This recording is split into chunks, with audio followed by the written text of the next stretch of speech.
আমি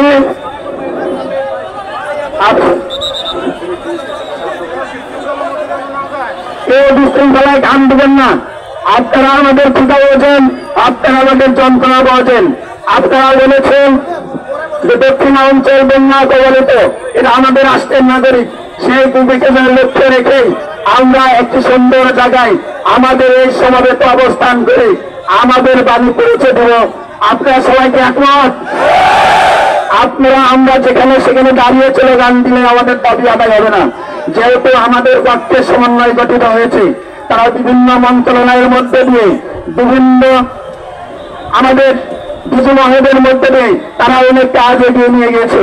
আমরা বিশৃঙ্খলতা করে, আমরা রাস্তা অবরোধ করে আমরা দেশের দুর্ভোগ দিয়ে আমাদের দাবি আদায় করতে চাই না।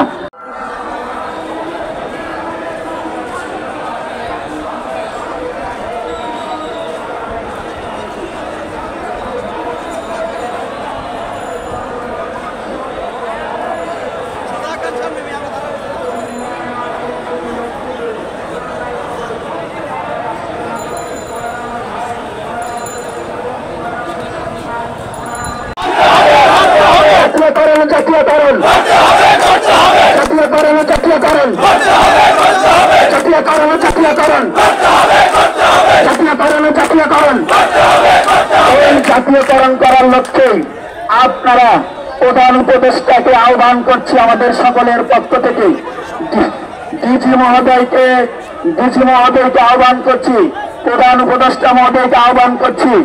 আমাদের এই চাওয়া আপনি মেনে নেন, আমাদের আকাঙ্ক্ষা আপনি বোঝেন, আমাদের চাওয়া পাওয়াটা বোঝেন। আমাদের এই বৈষম্য রাষ্ট্রে আমরা আর বাঁচতে চাই না। আমাদের ওয়ালে দেখতে পেরেছে আপনারা এই বৈষম্য তৈরি করে যে অর্থ আমাদের প্রদান করেন, এই অর্থ দিয়ে আমি আমার সন্তানকে বাংলাদেশের সুষম খাদ্য দিতে পারি না। আমি আমার সন্তানকে স্কুলে পড়াতে পারি না। আমি আমার স্ত্রীর ভরণ পোষণ দিতে পারি না। আমার অসুস্থ মাকে এই টাকা দিয়ে চিকিৎসা করাতে পারি না। আপনারা আমাদের দাবি মেনে নিয়ে 14 থেকে 15 বছরের মধ্যে এনে এই বৈষম্য দূর করে এই বাংলাদেশের আনসার বাহিনীকে পূর্ণ গঠিত করে জাতীয়করণ করা হোক। এই জাতীয়করণ যতক্ষণ পর্যন্ত না করা হবে আমাদের ভিতরে ক্ষুধার যন্ত্রণা, আহাকারের যন্ত্রণা, আবেগের যন্ত্রণা থেকে যাবে। আপনাদের কাছে আমরা আমাদের সকলের পক্ষ থেকে আহ্বান জানাচ্ছি, আপনারা আমাদের পেটের ক্ষুধা বোঝেন, আমাদের সন্তানের আহাকার বোঝেন, আমাদের মায়ের আহাকার বোঝেন, আমাদের পরিবারের আহ্বান বোঝেন।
মানতে হবে।